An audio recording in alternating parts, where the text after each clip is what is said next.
Isa sa mga pangunahing advokasya ni Pastor Paulo C. Quiboloy ay ang pagsugpo sa korupsyon.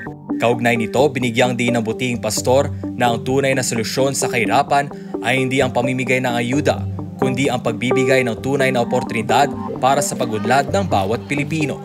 Ayon kay Pastor Quiboloy, ang ayuda ay madalas na ginagamit ng mga politiko hindi bilang tugon sa kahirapan, kundi bilang kasangkapan upang mapanatili ang kanilang kapangyarihan. Nagiging instrumento ito upang makuha ang tiwala ng mamamayan at matiyak ang pananatili sa posisyon. Ano ang layunin mo? Ano ang purpose mo? Tumulong sa kanila? Tipunin mo yan pagkatapos isolve natin ang poverty hindi sa pamamagitan ng ayuda. Kasi ang ayudang yan, ang purpose niyan ay para ang politiko lumawig sa kanyang pagiging politiko, ani Pastor Quiboloy.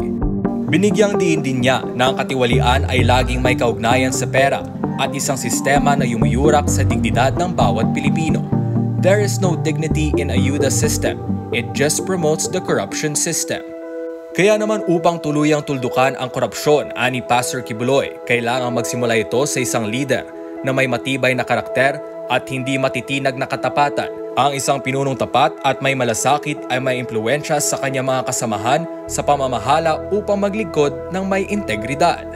Kung paano kumalat ang kasamaan ng dahil sa impluwensya ng isang masama, ganoon din kakalat ang kabutihan at honesty pag dumating na ang taong honest din na hindi mo talaga pwedeng baguhin siya sa kanyang honesty anuman ang pagsubok na ibibigay mo sa kanya, dagdag niya. Nanindigan si Pastor Quiboloy na kung tunay na nais ng isang pinuno na wakasan ang kahirapan, kailangan maglatag ng pangmatagalang solusyon, hindi lamang ang panandaliang ayuda. Ayon sa kanya, kailangang itayo ang pundasyon ng isang gobyernong may tunay na malasakit sa mamamayan, may katapatan sa paglilingkod, at may layuning iangat ang antas ng buhay ng bawat Pilipino sa pamamagitan ng tamang programa at oportunidad.